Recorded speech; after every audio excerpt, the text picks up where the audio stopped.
주님의 손에 나의 생명을 맡깁니다. 진리의 하나님이신 주님, 나를 속량하여 주실 줄 믿습니다. 썩어 없어질 우상을 믿고 사는 사람들을 주님께서는 미워하시니 나는 오직 주님만을 의지합니다. 주님의 한결같은 그 사랑을 생각할 때마다 나는 기쁘고 즐겁습니다. 주님은 나의 고난을 돌아보시며 내 영혼의 아픔을 알고 계십니다. 주님은 나를 원수의 손에 넘기지 않으시고 내 발을 평탄한 곳에 세워 주셨습니다. 아멘.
교동문 18번 시편 31편의 말씀입니다.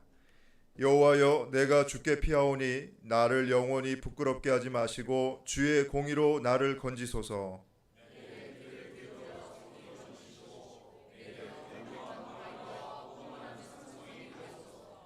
주는 나의 반석과 산성이시니 그러므로 주의 이름을 생각하셔서 나를 인도하시고 지도하소서.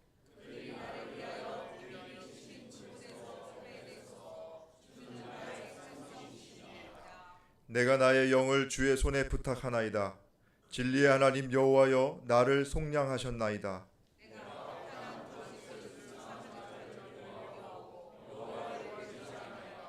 내가 주의 인자하심을 기뻐하며 즐거워할 것은 주께서 나의 고난을 보시고 환난 중에 있는 내 영혼을 아셨으며,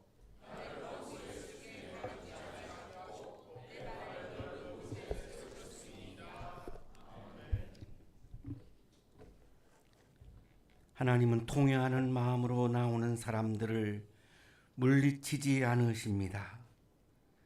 이제 우리들의 죄를 뉘우치고 고백합시다.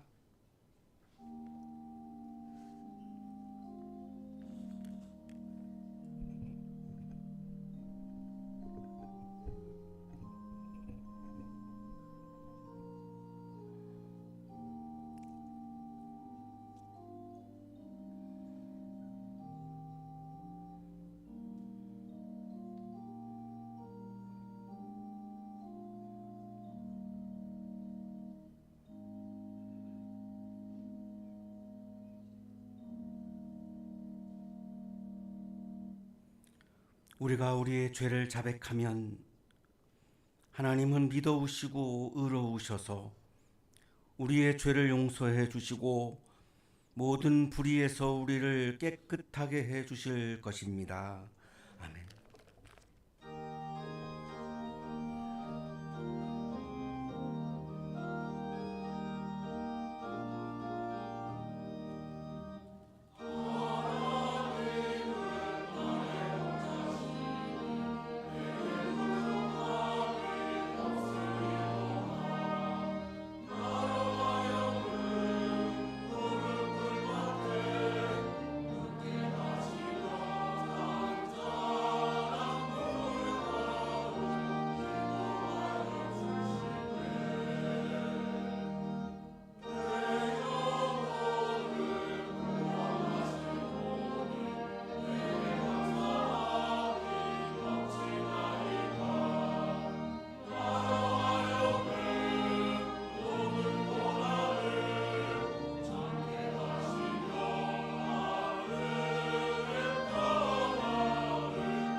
사랑과 은혜의 하나님 아버지, 계절의 색이 짙어져가는 5월의 첫 주일, 저희를 예배의 자리로 불러주시니 감사합니다. 빠르게 변하는 세상 속에서도 변함없이 우리를 붙드시고 오늘도 살아갈 힘과 이유가 되어주시는 주님 앞에 마음을 모아 나아갑니다. 주님, 지난 시간을 돌아보면 저희는 자주 흔들렸습니다. 앞을 예측할 수 없는 시대 속에서 불안해했으며 비교와 경쟁 속에서 마음을 빼앗기기도 했습니다. 세상은 점점 더 날카로워지고 서로를 이해하기보다 쉽게 미워하고 밀어내는 방향으로 흘러가고 있습니다. 전쟁과 갈등, 경제적 불안과 혼란 속에서 많은 사람들이 두려움 가운데 살아가고 있으며 특별히 미래를 살아내는 청년들의 마음에는 깊은 막막함과 피로가 자리하고 있습니다. 그러나 오늘 말씀 가운데 예수님께서 어린아이들을 막지 말라 하시며 기꺼이 품으셨던 모습을 바라봅니다. 조건과 자격을 먼저 따지는 세상 속에서 주님은 가장 연약한 존재를 먼저 받아주셨습니다. 하나님, 저희도 그렇게 살아가게 하옵소서. 누군가를 판단하기 전에 품게 하시고 쓸모와 결과로 사람의 가치를 계산하지 않게 하시며 사랑받기 위해 애쓰기보다 이미 사랑받고 있음을 기억하게 하옵소서. 주님, 저희에게 필요한 것은 더 많은 소유보다도 흔들리지 않는 마음인 줄 믿습니다.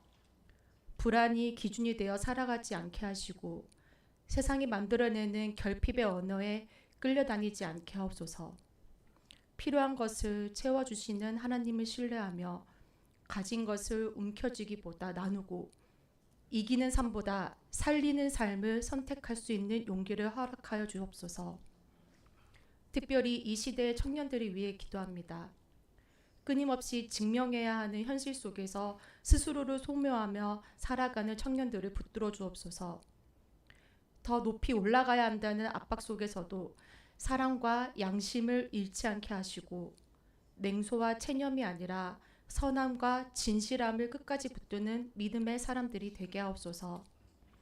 세상은 약한 자를 밀어내라고 말하지만 예수님처럼 약한 자의 곁으로 걸어가는 청년들이 되게 하옵소서. 또한 세계 곳곳에서 고통받는 이들을 기억하여 주옵소서.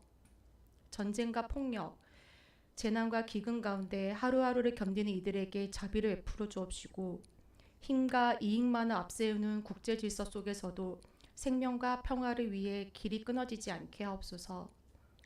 지도자들에게는 지혜와 책임감을 주시고 교회가 혐오와 분열을 희대하는 곳이 아니라 아파하는 세상을 위해 기도하는 공동체가 되게 하옵소서.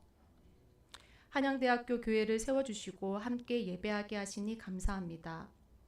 이 교회가 보여주는 신앙이 아니라 서로를 받아주고 기다려주는 공동체가 되게 하시며 주님의 마음을 닮아가는 교회 되게 하옵소서.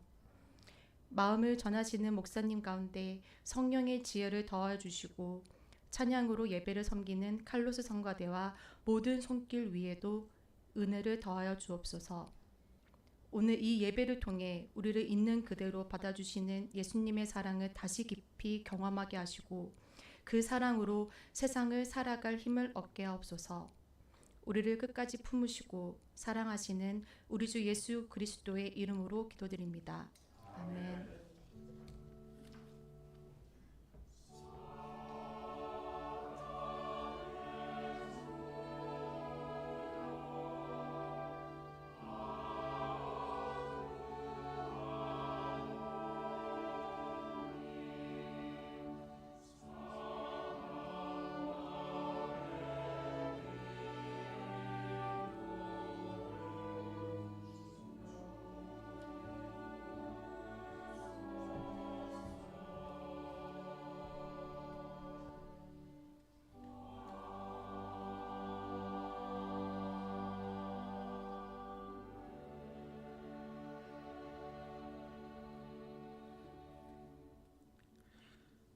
사람들이 어린이들을 예수께 데리고 와서 쓰다듬어 주시기를 바랐다.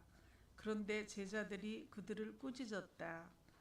그러나 예수께서는 이것을 보시고 노하셔서 제자들에게 말씀하셨다. 어린이들이 내게 오는 것을 허락하고 막지 말아라. 하나님 나라는 이런 사람들의 것이다. 내가 진정으로 너희에게 말한다. 누구든지 어린이와 같이 하나님 나라를 받아들이지 않는 사람은 거기에 들어가지 못할 것이다. 그리고 예수께서는 어린이들을 껴안으시고 그들에게 손을 얹어서 축복하여 주셨다. 복음서의 말씀입니다.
은혜로운 찬양해 주신 우리 성가대원들에게 다시 한번 감사의 박수 하겠습니다. 고맙습니다. 옆에 계신 분과 사랑의 인사 나누시겠습니다. 사랑합니다. 보고 싶었습니다.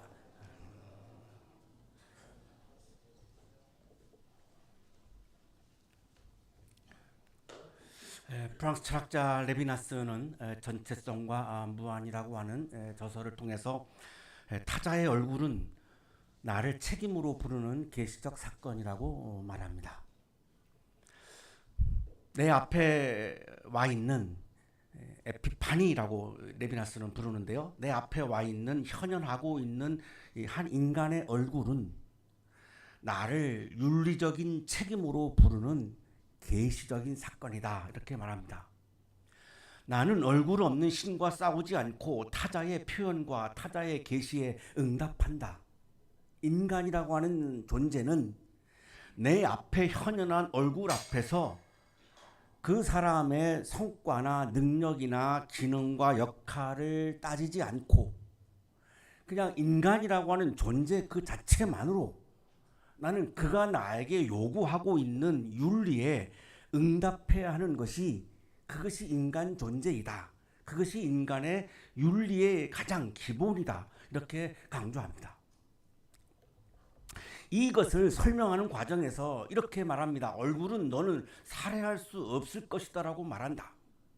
내 앞에 현현에 있는 하나의 얼굴은, 한 인간의 얼굴은, 우리 타자의 얼굴은 우리에게 호소한다는 겁니다. 나를 해치지 말라고, 나를 살해하지 말라고, 나에게 상처 주지 말라고, 나를 지배하려고 하지 말라고, 그냥 나를 있는 그대로 보아달라고, 내가 가지고 있는 능력과 내가 이루어낸 업적이나 성취를 가지고 나를 평가하지 말라고, 나를 판단하지 말라고, 그냥 하나의 인간으로 그냥 있는 그대로 보아줄 수 없느냐고. 타자의 얼굴들은 우리에게 나타나서 이렇게 호소한다는 것입니다. 오늘 본문에 등장하는 어린이들이 바로 그런 존재들입니다. 당시 사회에서 어린이들은 완전한 약자입니다. 목소리도 없고 존재감도 없고 주변부의 존재들입니다. 약자 중에서 가장 약한 존재들입니다. 능력을 가진 것도 없고 성취해낸 것도 없습니다. 이 사회에 공헌한 것도 없습니다. 우리가 그렇게 중요하게 여기는 공로, 공적, 업적, 능력 아무것도 없습니다. 그러나 놀랍게도 오늘 본문은 예수님께서 이 어린 아이들을 하나님 나라의 중심에 세우는 것을 말씀합니다. 우리가 이 본문을 잘 알고 있는 본문이지만 이 왜 어린이들을 하나님께서는 이 업적도 없고 공로도 없는 이 어린이들을 왜 하나님 나라의 중심부에 세웠을까? 우리가 좀 깊이 생각하지 않고 있는 본문 중에 하나입니다. 오늘날 우리 청년들은 나의 능력과 나의 역할을 증명해내지 못하면 사회에서 뒤처질 것이라고 하는 불안감을 가지고 살아갑니다. 두려워합니다. 나보다 월등히 능력이 많은 사람들이 있고 나보다 월등히 무언가를 성취할 수 있는 것이 많이 갖고 있는 사람들이 있기 때문에 나는 뒤처질 것이라고 하는 그런 두려움 속에서 하루하루를 살아갑니다. 기쁨이 없습니다. 평화가 없습니다. 우리가 이렇게 살려고, 기쁨도 없이 평화도 없이 이렇게 살려고 우리가 태어났고 하나님이 나를 이 땅에 보내셨고 내가 오늘 하루도 일상을 살아가고 있는 것인가 질문하지 않을 수가 없습니다. 그런데 이런 세상에서 살고 있는 우리들을 향하여 예수님께서는 조건 없는 받아들임, 조건 없는 환대를 말씀합니다. 우리의 능력을 따지지 않고 우리의 공로를 따지지 않고 예수님께서는 하나님 나라의 중심부에 이 어린이들을 아무 조건 없이 세우신다는 것입니다. 능력과 성과를 중요시 여기는 이 세상에서 살고 있는 우리들에게는 굉장히 낯선 것입니다. 받아들이기 어렵고 이해하기 어렵습니다. 여기서 우리는 자꾸만 성서의 말씀은 추상적이고 이상적이다라고 하는 생각을 하게 됩니다. 과연 예수님이 추상적인 이야기, 현실과 동떨어진 이야기를 말씀하셨을까요? 치열하게 로마 제국 아래에서 씨름하며 살고 있는 그 사람들 앞에서 그냥 추상적인, 이상적인 동화 같은 이야기를 하셨을까요? 오히려 예수님은 더 치열한 현실적인 이야기를 하신 겁니다. 이러한 하나님 나라가 세워지지 않고서는 우리는 아무리 신앙을 가지고 산다 할지라도 진정한 기쁨과 평화를 누릴 수 없다는 것입니다. 우리 그리스도인만이라도, 교회만이라도 성과와 공로를 따지는 공간이 아니고 존재 자체를 그냥 조건 없이 받아들여주고 환대해주는 공동체가 되어야 한다는 것입니다. 그렇지 않으면 그 공로와 성과를 놓고 경쟁하는 세상에서 살다가 너무너무 지쳐있는 사람들이 쉴 곳이 없다는 것입니다. 희망을 갖기 어렵다는 것입니다. 여기에 이런 세상도 있구나, 이러한 세상이 더 세상에 확산되어 가야 되겠구나라고 하는 희망을 가질 수 없다는 것입니다. 예수님을 만나고 있는 사람들 그 공동체만이라도 무조건적인 받아들임, 무조건적인 환대, 이거의 근원은 하나님입니다.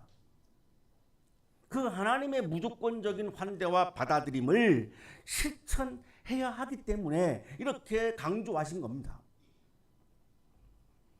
당신은 무엇을 해서가 아니라 존재 자체로 이미 환대받았다라고 하는 예수님의 이 선언은 내가 무엇을 증명해내야 내가 세상이 나를 인정해 줄 것인가를 고민하고 있는 우리 청년들에게는 복음 중에 복음입니다. 오늘의 질문은 이것입니다. 하나님의 나라는 강한 사람들, 능력 있는 사람들이 쟁취하는 나라인가? 아니면 하나님께 받아들여지는, 조건 없이 하나님께 받아들여지는 사람들의 나라인가?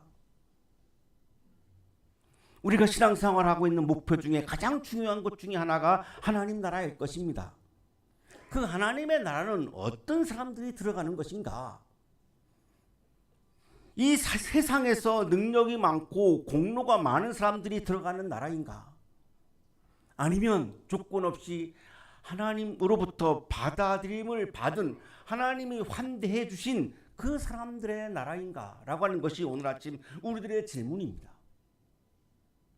오늘 본문은 이 질문에 대해서 명확하게 대답해 주십니다.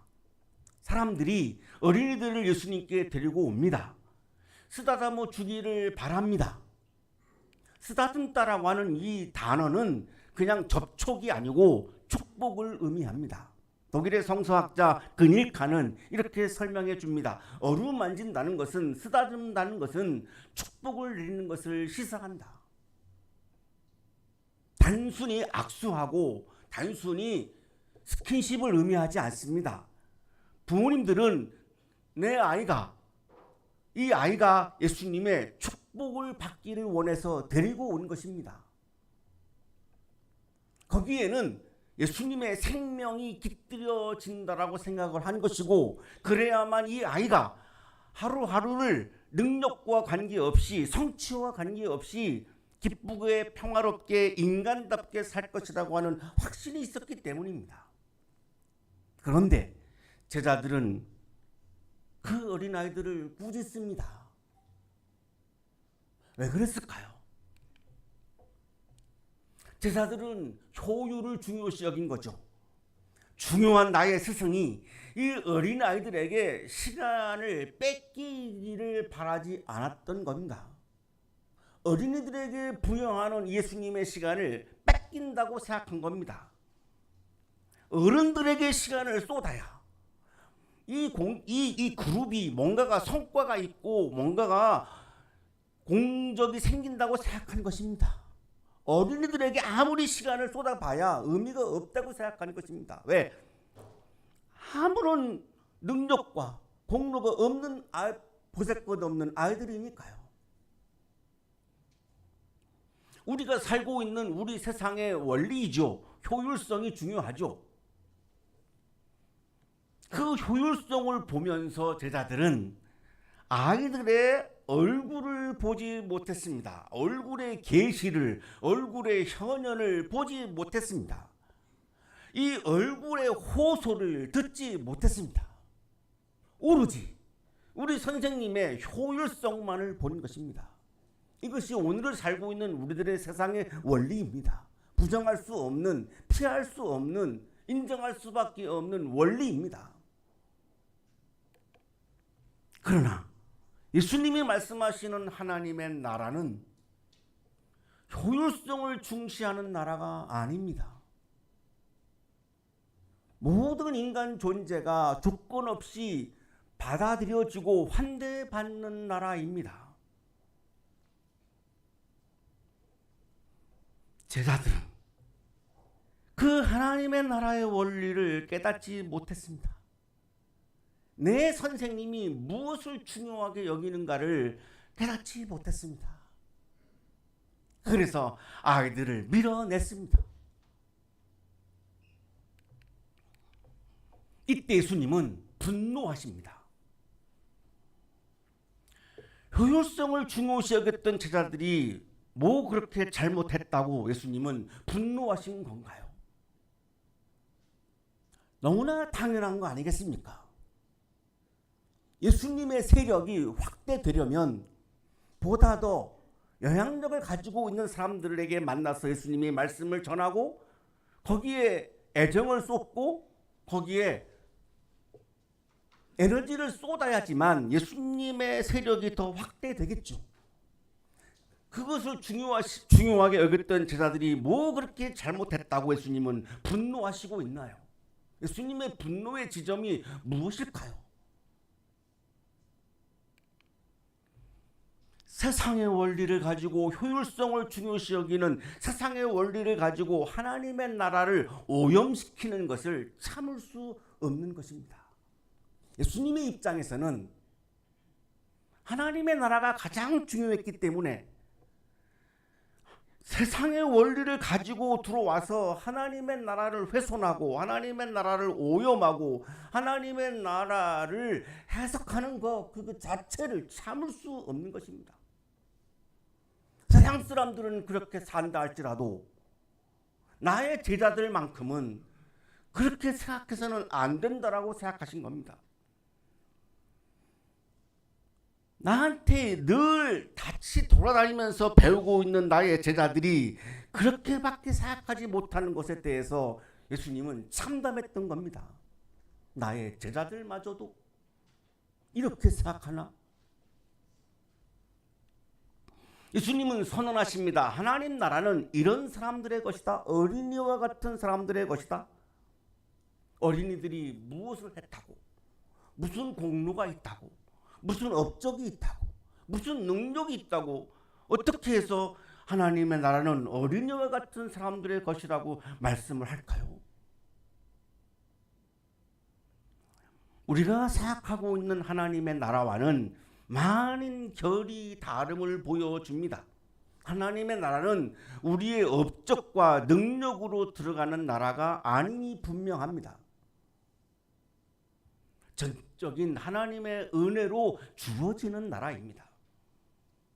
하나님이 우리를 받아들여 주셔서 우리를 환대해 주셔서 들어가는 나라입니다. 그런데 제자들은 그것을 뒤엎었기 때문에 예수님은 분노하고 계십니다. 그리스도인으로 살아가고 있는 우리들도 일상을 살아가면서 이렇게 연약한 사람들을 공로가 없다고, 업적이 없다고, 능력이 없다고 주변부로 밀어내며 살고 있지는 않습니까? 그리스도인은 달라야죠. 교회는 달라야죠. 세상이 그래도 그리스도인들만은, 교회만은 달라야죠. 왜? 예수님이 그렇게 가르치셨기 때문입니다. 내가 진정으로 너에게 말한다. 누구든지 어린이와 같이 하나님의 나라를 받아들이지 않는 사람은 거기에 들어가지 못할 것이다. 하나님 나라에 들어가는 것의 중요한 핵심은 순수함이 아닙니다. 어린이처럼 순수한 사람들이 들어간다라고 말씀하지 않습니다. 이렇게 말씀합니다. 어린이와 같이 하나님 나라를 받아들이지 않는 사람은 거기에 들어가지 못할 것이다. 하나님 나라에 들어가는 사람들은 어린이와 같이 하나님의 나라를 받아들이는 사람들이 들어간다는 겁니다.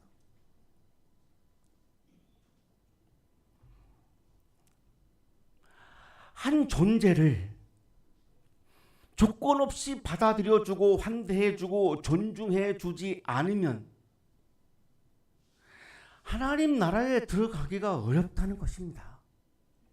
하나님 나라의 이 원리를 수용하지 않으면 하나님 나라에 들어가기 어렵다는 것입니다. 누가 하나님 나라에 들어가는가? 하나님 나라의 이 원리를 받아들이는 사람들이 들어간다는 겁니다. 그런데 왜 어린이일까요? 어린이들은 잘 받아들이거든요. 어린이들은 잘 받아들입니다. 초등학교, 중학교, 고등학교 교육이 중요한 이유 중에 하나는 잘 받아들입니다. 여기 우리 청년들이 많이 있지만 대학생만 되어도 머리가 커서 잘 안 받아들입니다.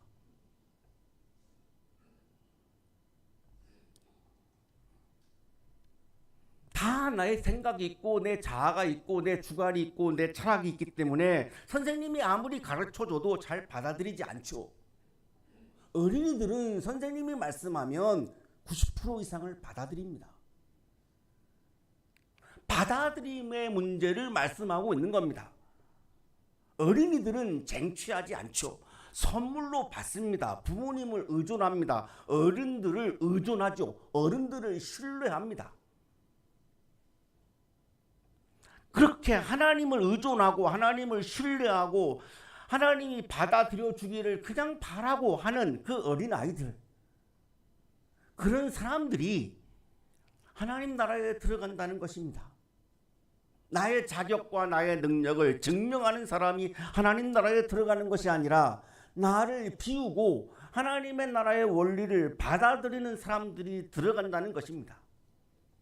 신약성서학자 프란스는 하나님 나라를 받아들인다라고 하는 의미를 이렇게 설명해 줍니다. 하나님 나라를 받는 것은 예수가 심어주려고 오신 근본적 가치를 기꺼이 받아들이면서 하나님의 자발적 백성이 된다는 것을 의미한다. 예수님이 말씀하시는 하나님 나라의 원리, 하나님 나라의 가치, 하나님 나라의 세계, 그거를 계시로 받아들이는 사람들이 하나님 나라에 들어간다는 것입니다. 그러나 여전히 세상의 원리에 매몰되어서 살아간다면 하나님의 나라를 경험하기 어렵다는 것입니다. 그리고 나서 예수님께서는 어린이들을 껴안으십니다. 포옹하십니다. 그리고 부모님들이 바랬던 거죠. 축복해 주십니다. 예수님이 어린이들에게 하셨던 행위는 가장 먼저 하신 것이 껴안으셨습니다. 가르침보다 껴안음이 먼저였습니다. 충고보다 껴안음이 더 먼저였습니다. 축복보다도 껴안음이 더 먼저였습니다. 이것이 하나님 나라의 방식입니다. 하나님 나라의 방식은 포용하는 겁니다. 환대하는 겁니다. 껴안는 것입니다. 어버주를 맞는 우리들에게 큰 울림이기도 하죠. 부모님의 사랑은 이 세상에서 가장 위대한 사랑 중에 하나입니다. 자녀가 완벽해서가 아닙니다. 자녀의 연약함에도 불구하고 부모님들은 자녀들을 자신의 몸처럼 받아들이고 환대합니다. 이러한 부모님의 사랑의 원형은 하나님의 사랑에 있습니다. 그래서 부모님의 사랑이 위대한 겁니다. 그래서 그 부모님의 사랑을 기억하기 위해서 우리가 오늘 어버이 주일을 드리고 있습니다. 그거를 기억해내지 못하면 우리 자녀들은 부모님들의 이 위대한 사랑을 다시 한번 내 마음속에 채우지 못한다면 어버이 주일은 아무런 의미가 없습니다. 우리는 지금 부활절기를 지내고 있습니다.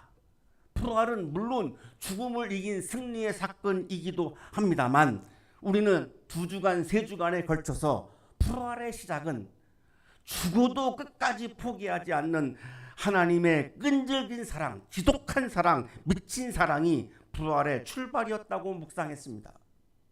바로 예수님께서 어린이들을 지금 껴안고 있는 이 장면은 바로 그 하나님의 끈질긴 사랑, 끈질긴 포옹, 끈질긴 환대를 보여주고 있는 장면입니다.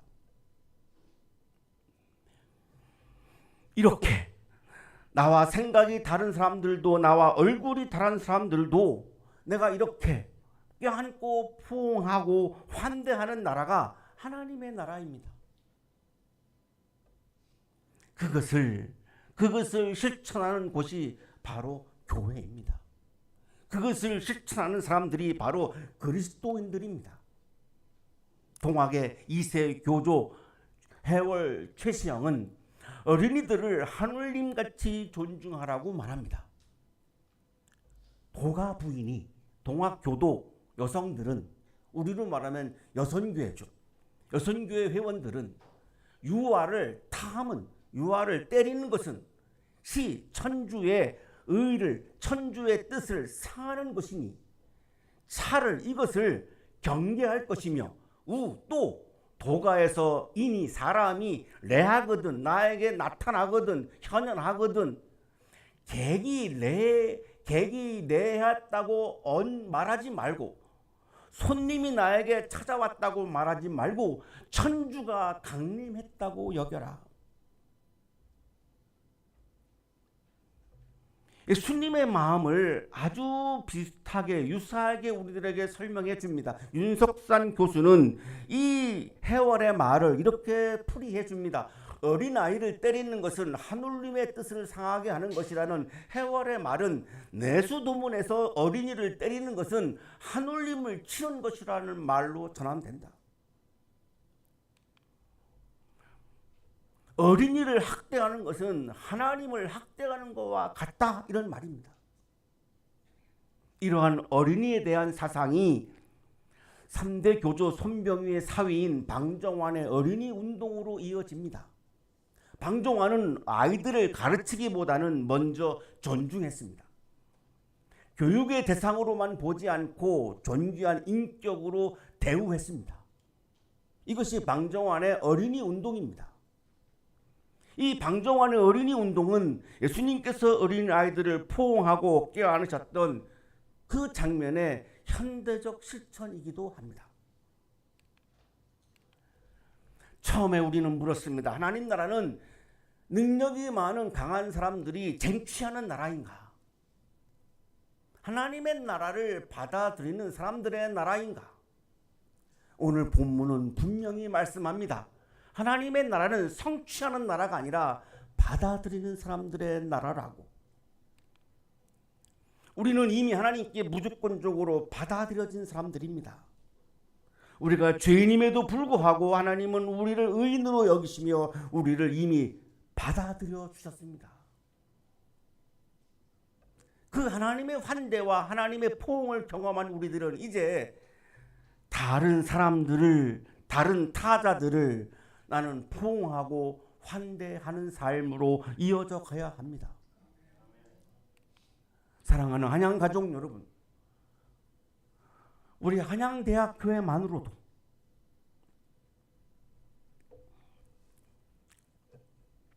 우리 한양대학교회는 제가 보기에는 모범적인 교회 중에 하나입니다.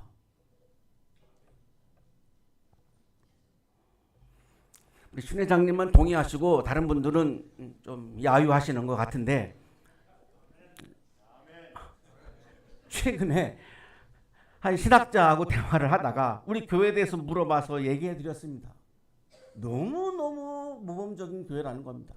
한국교회가 한양대학교만 같으면 기독교가 안 무너질 것 같다는 겁니다. 우리 교회가 지금 운영하고 있는 여러 가지 많은 제도들을 들으시고 그렇게 평가하셨습니다. 우리가 직분이 없이 우리가 모두가 평등한 거. 성서 본문과 기도를 우리 청년들도 다 함께 참여하는 거. 운영위원회에 우리 청년들도 새가족들도 들어오는 거. 헌금을 공개하지도 않고 강요하지도 않고 강조하지도 않고 아무도 담임 목사조차도 알 수 없는 이런 운영들.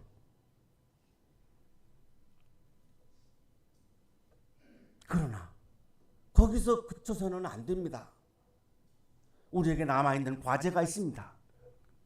사람을 성과로 나누지 않고 우리 모두가 우리 구성원들을 서로의 부족함을 포옹으로 채워주는 그런 진정한 신앙 공동체가 되기를 소망합니다. 그것이 주님이 기뻐하시는 교회입니다.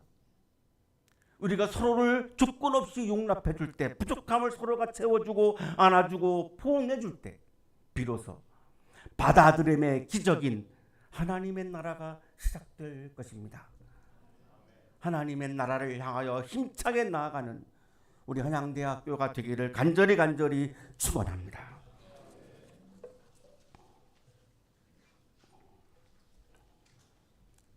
사랑의 하나님, 우리를 업적으로 평가하지 않으시고 은총으로 불러주심에 감사드립니다. 세상을 향해 자신을 증명하느라 지친 우리 청년들을 위로하여 주시고 어린아이처럼 두 손을 비워 주님의 나라를 선물로 받게 하소서. 부모님이 우리를 품어주셨듯 우리도 공동체 안에 연약한 이들을 껴안게 하옵소서. 우리가 사는 세상이 경쟁의 전쟁터가 아니라 서로를 환대하는 하나님 나라의 모형이 되게 하소서. 예수 그리스도의 이름으로 기도하옵나이다. 아멘.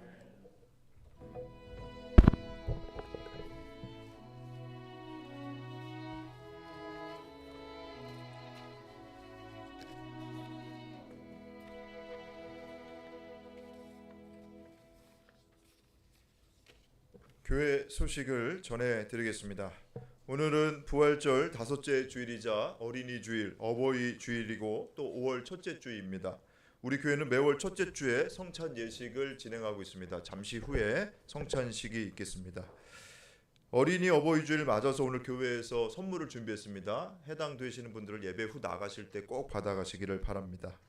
다음 주일은 부활절 여섯째 주일이자 교회 창립 주일입니다. 교회 창립을 맞아서 감사헌금을 봉헌하실 수 있도록 헌금 봉투도 여러분 주보에 넣어드렸습니다. 다음 주 해당 성서일과 본문 요한복음 14장 15절에서 21절까지의 말씀입니다. 이 본문 가지고 담임 목사님께서 보이지는 않으나 함께 계시는 하나님이라는 제목으로 설교해 주실 텐데 주중에 본문 묵상하시고 참여해 주시기 바랍니다. 그리고 5월 24일 주일은 성령 강림절인데 이날 세례식이 있습니다. 세례받기 희망하시는 분들 사무실로 신청해 주시기 바랍니다. 모임 안내입니다. 오늘 거룩한 독서 모임 12시 40분부터 세미나실에서 진행하고 청년교회 모임은 예배 후에 친교실에서 바로 모이도록 하겠습니다.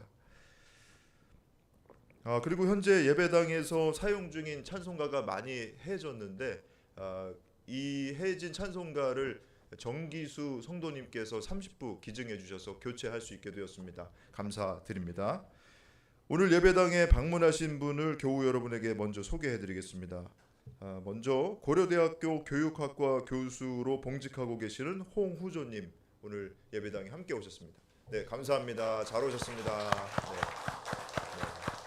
감사합니다. 자, 그리고 우리 한양대학교를 위해서 늘 기도하시는 신실한 크리스찬이시죠. 한양대학교 총장이신 이기정 총장님 오늘 예배당에 방문하셨습니다. 감사합니다.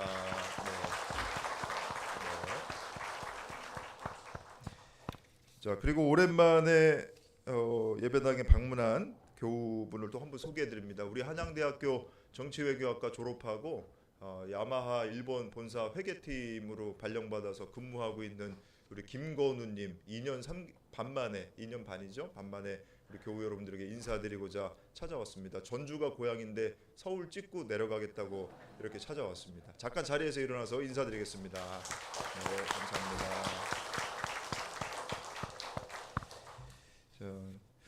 그리고 지난주 4월 30일 우리 학교에서 이 박화영 음악관 건립 기공식이 있었습니다.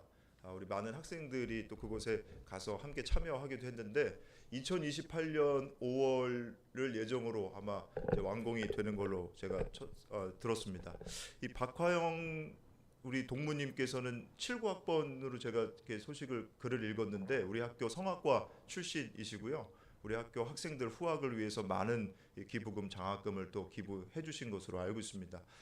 미국에서 인코코라고 하는 그런 회사를 설립하셔서 이 부착형 매니큐어 필름을 개발하시는 바람에 수많은 자산가가 되셨는데 우리 학교 후학들 위해서 많은 장학금을 또 이렇게 기부해 주시고 또 음악관 건립을 위해서 많은 힘을 보태 주셨습니다. 오늘 박화영 회장님하고 박혜란 사모님은 피아니스트로 제가 전에 들었는데 두 분 예배당에 방문해 주셨습니다. 잠깐 자리에서 일어나서 인사드리실 때 여러분 환영의 박수 보내주시기 바랍니다.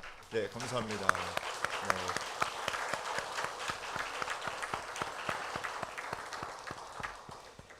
자, 그리고 네, 또 오랜만에 우리 예배당에 방문하신 김예동님 그리고 어디 계시죠? 우리 가족분 다 오신 것 같은데요. 네, 우리 가족분들 아이들과 함께 예배당에 방문하셨는데 네, 잘 오셨습니다. 감사합니다. 네.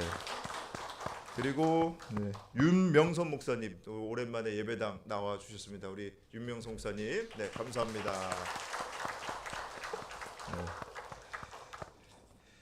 자, 오늘 소개할 분이 많아가지고 정신이 없는데 자, 그 외 기타 교회 소식은 여러분 주보를 참조하시면 되겠습니다. 이상 교회 소식 전해드렸습니다.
거룩하신 하나님, 오늘 아침 우리들에게 어린이들을 조건 없이 껴안는 환대의 마음을 부어주시고 부모님들의 위대한 사랑 앞에 존경하는 마음을 갖게 하시고 하나님 나라를 받아들이는 신앙을 부어주셔서 감사합니다.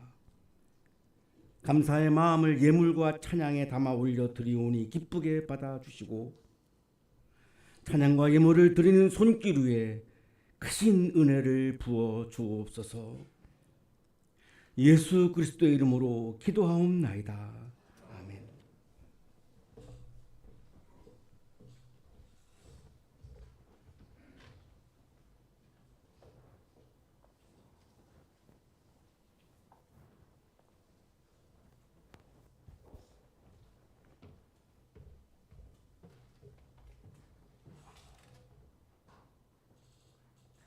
사랑하는 여러분, 성령께서 우리를 생명을 주시기를 원하십니다. 주님의 살과 피를 먹고 마심으로 지쳐있던 영혼들이 새 힘을 얻게 될 것입니다. 하나님, 주께서 일찍부터 세상 가운데 보내셨던 성령을 지금 이 거룩한 식탁에 보내주시어 이 식탁이 성별되게 하소서. 이 떡과 이 잔이 우리를 위한 그리스도의 살과 피가 되게 하시고 영의 양식이 되게 하소서. 창조 성령께서 사랑하는 아들의 말씀을 성취하소서. 예수께서 잡히시던 밤에 떡을 가지시고 감사드리신 다음에 떼시며 이것은 너희를 위하는 내 몸이니 이것을 행하여 나를 기념하라 하시고 잡수신 후에 또 이와 같이 잔을 가지시고 이 잔은 내 피로 세운 새 언약이니 이것을 행하여 마실 때마다 나를 기념하라 하셨습니다. 이 신앙의 신비가 크고 놀랍습니다.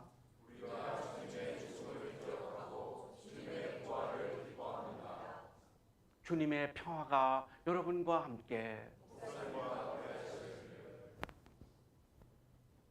이것은 여러분을 위해 주신 그리스도의 몸입니다.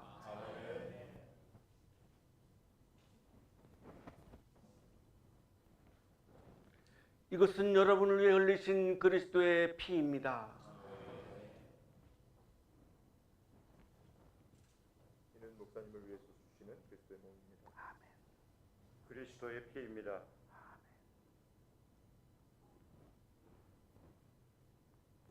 그리스도의 몸. 그리스도의 피입니다.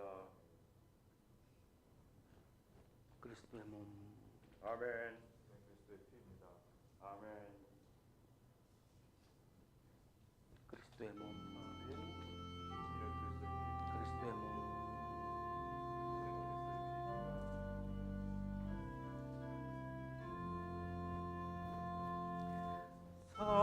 사랑의 나눔 있는 곳에 하나님께서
사랑의 나는 있는 곳에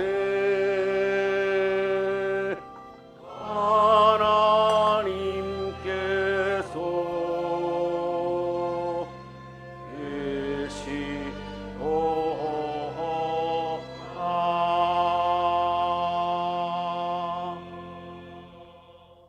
하나님, 성만찬을 통해 주님의 나라에서 있을 잔치를 미리 맛보게 하심을 감사드립니다.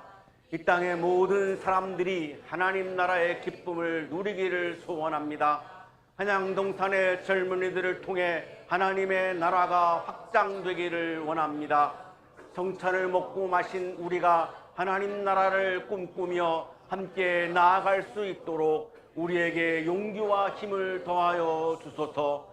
죽음을 이기고 살아나셔서 우리에게 부활의 생명을 주시는 예수 그리스도의 이름으로 기도드립니다. 아멘.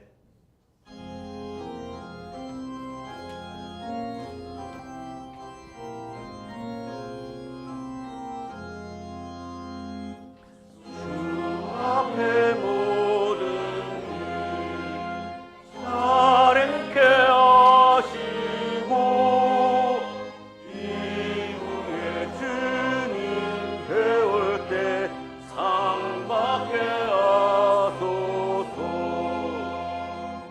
나 항상 깨어서 늘 기도드리며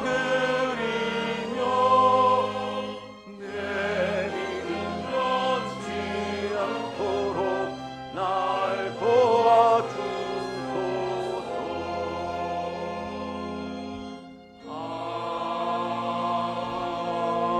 아멘.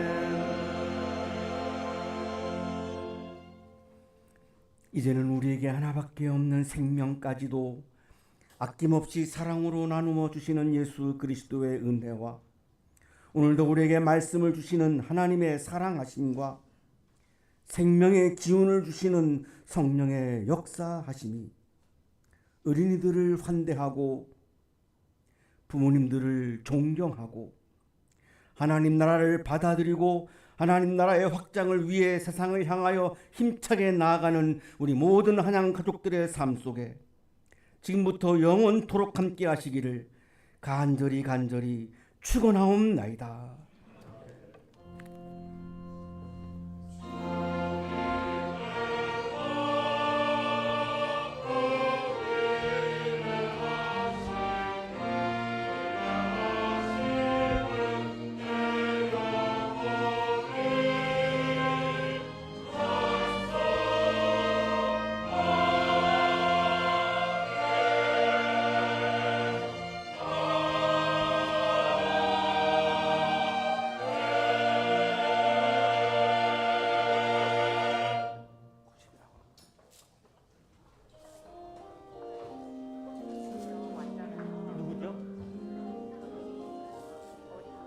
누구냐고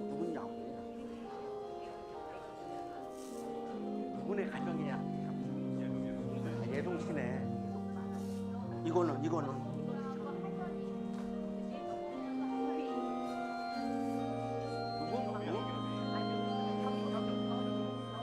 맞어?